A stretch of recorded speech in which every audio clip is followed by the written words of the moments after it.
አቶ ቃለሀብ ለልጁ ለእዝራ የልጅቷ ቤተሰቦች እነማን ናቸው ማወቅ እፈልጋለሁ ብሎ ጠይቆት ነበር። በዚህ ጉዳይ እዝራ ምንም ነገር ሊለው አልፈለገም፣ ወይም ምንም መናገር አልፈለገም። እነዚህ ሁለት ልጆች እያደረጉት ያለው ነገር ትልቅዬ ስህተቱና ወይም ትልቅ ችግር ውስጥ እንደሚያስገባቸው እርግጠኛ ነኝ። አስባችሁታል? ሁለት ጥላት ወይም ደግሞ በነፍስ የሚፈላለጉ ሰዎች ልጆቻቸው አንድ ላይ ሲሆኑ አስባችሁታል?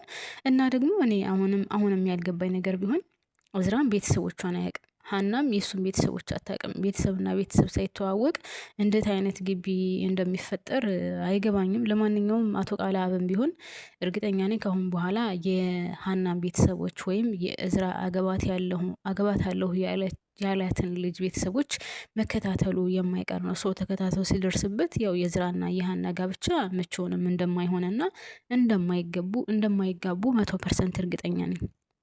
100% እርግጠኛ ነኝ። እናንተስ ምን ትላላችሁ? ይጋቡ ይሆን ወይስ አይጋቡም? እስኪ ኮመንት ላይ ሀሳብ አስተያየታችሁን እንድታካፍሉኝ እፈልጋለሁ። ሰላም የኔ ምርጦች፣ የኔ ቅኖች፣ የኔ መልካሞች፣ በያላችሁበት ሰላማችሁ ብዝት ይበልልኝ። ለዚህ ቻናል አዲስ የሆናችሁ ካላችሁ አሁንም ሰብስክራይብ አድርጋችሁ የደወል ምልክቷን በመጫን ቤተሰብ ሁኑ። ነባሩ ቤተሰቦች ደግሞ የላይክ ምልክቷን ጫን እያላችሁ እስከ ቪዲዮ ፍጻሜ ድረስ አብራችሁኝ ቆዩ። እንደዚህ ነው ወይም ደግሞ እንደዚህ ነው የምትሉት ነገር ካለ እስኪ ሀሳብ አስተያየታችሁንም እንድታካፍሉኝ እፈልጋለሁ ማለት ነው። ቅዱስና ሰላምም አሁን ያሉበት ሁኔታ በጣም የሚደብርና የሆነ አንድ ሁለት ቀን አሪፍ ላይ ነበሩ። አሁን ግን ተደባብረው በጣም የሚያስጠላ ላይ ናቸው ያሉት። ሌላ ውድ ቤተሰቦች እንግዲህ አቶ ቃለሀብ የአቶ መስፍንን ወንድም ሊያስገድለው ነው። ካያችሁ ቤቲን የሆነ ከወይዘሮ ሜላት ቤት የሆነ ነገር ማድረግ አለብን ስለ ድርጅቱ ጠይቋት። አሁን ድርጅታቸው እያንሰራራ ነው እና እየተንቀሳቀሰ ነው ስትለው፣ ስለዚህ ከዛ ቤት የሆነ ነገር መፍጠር አለብን፣ አእምሯቸውን የሚወጥርና ጭንቅላታቸውን ወደ ሌላ ነገር ወጥሮ እንዲያዝ በማድረግ ከዛ ቤት የሆነ ነገር መፍጠር አለብን ብሎ ለቤት ይነግሯታል። ቤትም ብትሆን ምንድን ነው ብላ ስትጠይቀው ያው አዲስ ከገጠር የመጣ አለ ዘበኛቸው ይሁን ምናቸውን አላቅም፣ እሱን ማስወገድ ነው ብሏታል። እንግዲህ ይህን ሰውዬ እውነትም ያስወግዱታል አያስወግደውም አቶ ቃለሀብ ወደፊት የምናይ ይሆናል። ሰውዬው ደግሞ በጣም የሚገርመው ነገር ከወይዘሮ ሚላት ጋር ቁጭ ባለበት እያወሩ እያለ እስኪ ወጣ ብዬ ልምጣ ብሎ እንግዲህ ከቤት ወጥቷል። ይመለሳል አይመለስም እንግዲህ ወደፊት የምናይ ይሆናል ማለት ነው። ነገር ግን አቶ ቃለሀብ ያን ሰው ማስወገድ አለብን ብሎ ለቤቲ ሲነግራት ቤቲ በጣም ነበር የደነገጠችው። ምን አስደነገጠሽ አንቺ ምንም የሚያስደነግጥሽ ነገር የለም፣ ብቻ ይህንን ነገር ቢፈጽሙልኝን ሰዎች ፈልግልኝ ብሏታል። በሌላ በኩል ደግሞ አቶ መስፍን የአቶ ቃለሀብን ድርጅት የሚያጠኑ ወይም ስለዛ ድርጅት ወይም ስለ አቶ ቃለሀብ ተከታትለው የሚነግሩኝ ሰው ፈልግልኝ ብሏታል። እና ይች ልጅ በዛም በዚህም ተወጥራለች። መጨረሻዋ እርግጠኛ ሁኜ የምነግራችሁ አያምርም። እንደዚህ አይነት ስራ የሚሰራ ሰው ከጥቅሙ ሳይጠቀም መጨረሻው ሳያምር የሚሆነው ምንድነው? ሞት ነው ማለት ነው። እና ይች ልጅ የሚጠብቃት እንደዛ ይመስለኛል። በጣም ነው ያሳዘነችን በነገራችን ላይ።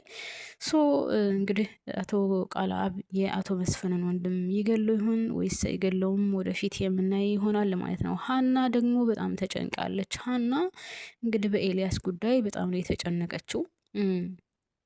ምን ሆነሽ ነው ብትባልም ያው ስለ ኤልያስ ጉዳይ እንደሆነ ተናግራለች። እንደውም ወይዘሮ ሜላት ከፍቅረኛሽ ጋር ተጣላሽ እንደ ብላ ጠይቃን ነበር። ነገር ግን ያው ኤልያስ እንደጠፋና በሷ ምክንያት እንደጠፋ አስረድታታለች።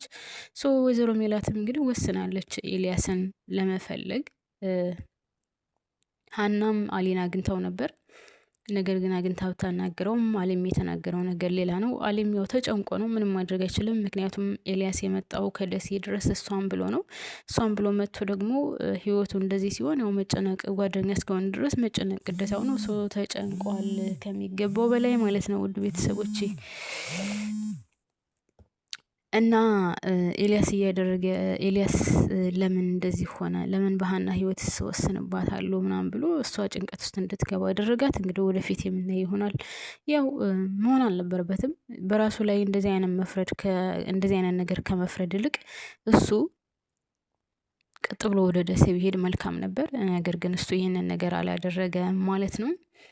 ሀና እንደ ተወቃሽ እየሆነች ነው። እሷም ብትሆን እኔ በበኩሌ አልፈርድባትም። በጣም ብዙ ነገር አድርጋለች። ከዝራ ጋር የተቀያየመችው በዚሁ ዙሪያ ነው። ስለዚህ እኔ ሀና እንደዚህ ናት ልል አልችልም። አሁን እያሳዘነችኝ ነው። ምክንያቱም አንድ ሰው የወደደውንና የፈለገውን ህይወት እንጂ የሚኖረው ሰው ባሰመረለት ሰው ሂድ በዚህ ሂድ ስላለው ብቻ መሄድ የለበትም። ወይም ደግሞ ያ ሰው ስለወደደው ከማይወደው ሰው ጋር መኖር አለበት ብዬ በጭራሽ አላስብም። ነገር ግን እንደዛ ነው ጨዋታው ማለት ነው። ውድ ቤተሰቦች ብቻ አሁን ሀና ያለችበት ሁኔታ በጣም ከባድ ነው። ቤቲም ብትሆን እንደዛው በጣም ትልቅዬ ችግር ውስጥ ነው ያለችው።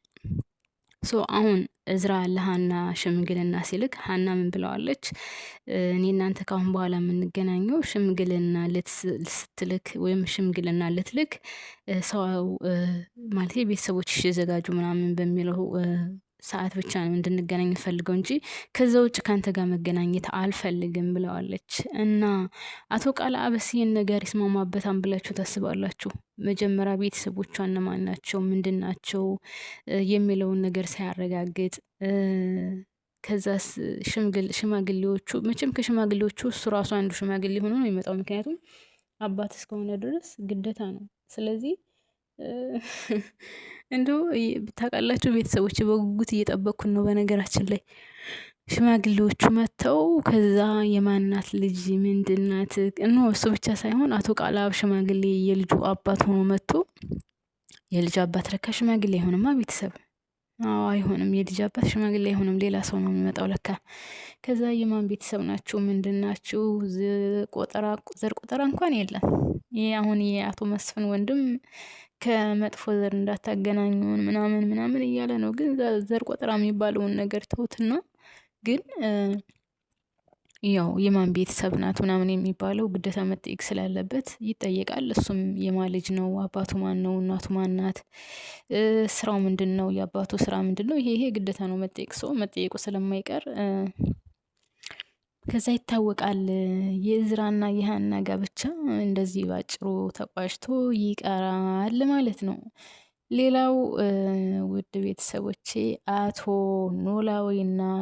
ኖላዊና ፋኖሴ እንግዲህ ፍቅራቸው እፍፍ ብሏል። በጣም ደስ ይላል።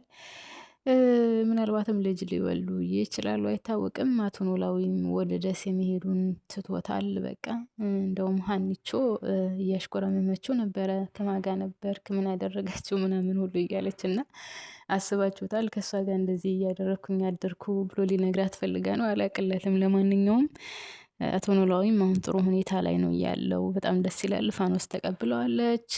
ጥሩ ፍቅር ላይ ነው ያሉት ማለት ነው። እንግዲህ ደስ ይላል።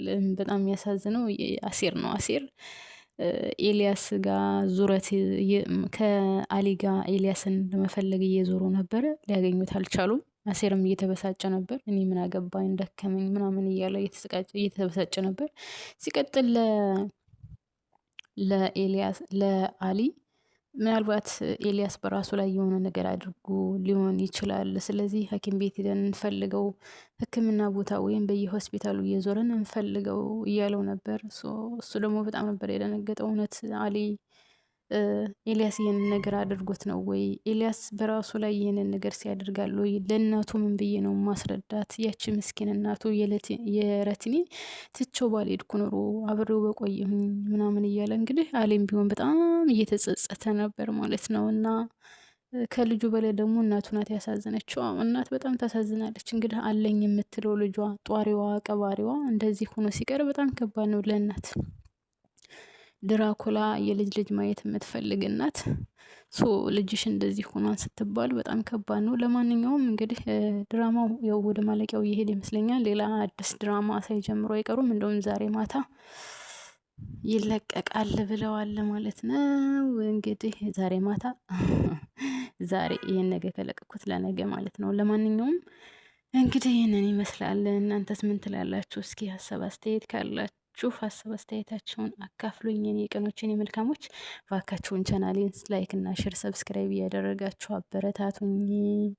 አዲስ ከሆናችሁ ደግሞ ባካችሁን ሰብስክራይብ አድርጉልኝ፣ ቻናሌን አሳድጉልኝ።